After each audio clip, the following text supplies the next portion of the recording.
Kia ora, it's Mike Atkinson. This presentation is looking at the Safety Audit Standard and good practice. The majority of the presentation looks at good practice. We'll start off looking at the Safety Audit Standard, defining some terms, where we find reliable information that informs good practice, activity safety guidelines, and good practice guides.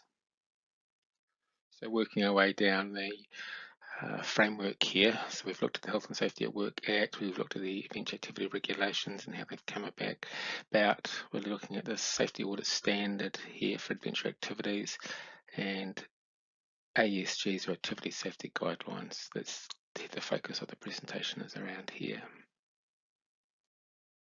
The Safety Audit Standard is developed by WorkSafe. So when they set the Adventure Activity Regulations, WorkSafe, the regulator, had to then define what it is that they want operators to have within their safety management plan. So this document here sets this audit standard that auditors will audit against. And if you open this document, you will find the different sections directly correlate to the sections within your safety management plan. So they just clearly outline what it is that needs to be within that safety management plan template. So putting the process into a little flow chart here. So as I was just saying, the regulations require operators to pass a safety audit. And once they've passed that safety audit, then they register with WorkSafe. WorkSafe developed the audit standard, all right, and that's what operators must comply with, the standards. And then it's the safety auditors that they are independent auditors from independent registered auditing companies who audit against that safety standard. There are a number of different terms out there that get bandied around and can get quite confusing. So just clarification around some of these terms. So the term best practice generally is defined as practices above good practice benchmark. So it's kind of seen as the best way of doing something, the only way of doing something. All right. And there's problems with that is there's more than one way of doing it that is safe to do things. So we don't use the term best practice because that just infers that there is only one way of doing things.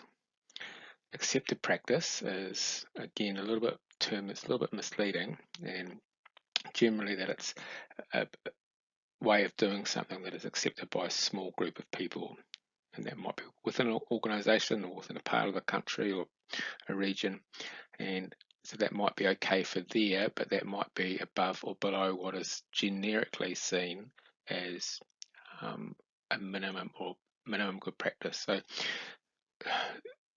we will just use the term good practice to encompass the minimum best way of doing things. So WorkSafe define good practice as a range of actions currently accepted within the sector to manage risk of harm to staff, participants or visitors. So a range of actions currently accepted, right, that to safely manage the risk to harm with people within your workplace. It's a legal requirement to operate to good practice.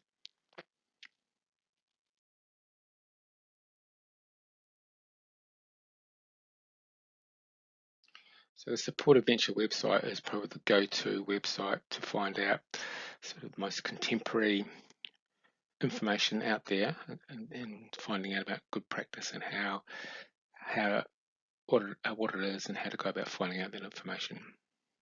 So the next little section of this video is looking at where to find reliable information, activity safety guidelines, and how do you find out what is good practice if there aren't activity safety guidelines. So what are good practice guidelines? So if you're watching this as a video, then it's probably best to click on the link below this video on Moodle and have a look on the Support Adventure website around finding reliable information.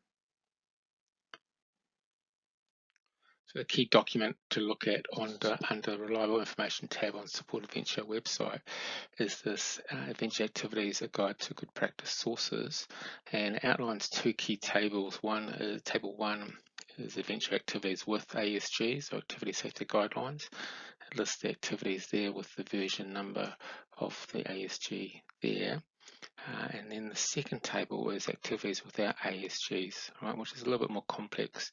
So what the activity is, any information from the regulator, so WorkSafe, or Mountain Safety Council, the Maritime New Zealand, and then is there any information that is likely to inform good practice? So are there any assessment guides, syllabus out there, and then what information could help to inform good practice?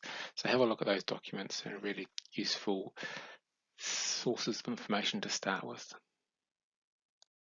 So the 2009-2010 government review into the commercial outdoor sector in New Zealand recommended, one of the recommendations out of that were activity safety guidelines be developed for specific high-risk activities. They're voluntary guidelines, so they're not required by law to follow them, but they are agreed sources of good practice.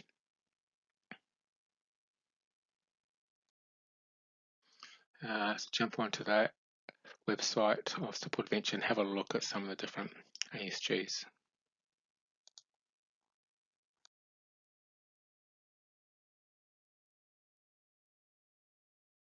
So where there aren't any ASGs for the activity that you're running or looking to run, where do you go to for that? So what's been established are these good practice guides, and they are primarily designed for activities that fall outside the regulations, and probably more designed for educational groups, schools, especially clubs, that sort of thing.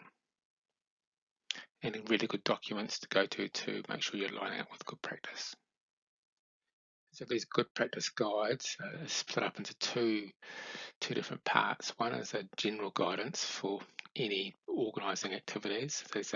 And then what's under that is these different sections A to I here around just giving you some guidance around things, bigger picture things that you should be looking at when you're running activities. Now, if you look at the safety management plan template that we're using for assessment task 1, then a lot of the chapter headings here, section headings here are exactly the same. So it's really just probably a less formal, less specific safety management plan structure than is required under the regulations. So there's that general document, then there is also this plus the activity specific practice guide, and just use the example of archery here. And so if you go onto that archery guide, it'll just give you some ideas of what is good practice to follow for that activity, things around supervision, staffing, sequencing, that sort of thing. So they're specific to the activity. So using these two documents together, and have a look on the Supported Venture website around some of the different good practice guides for activities.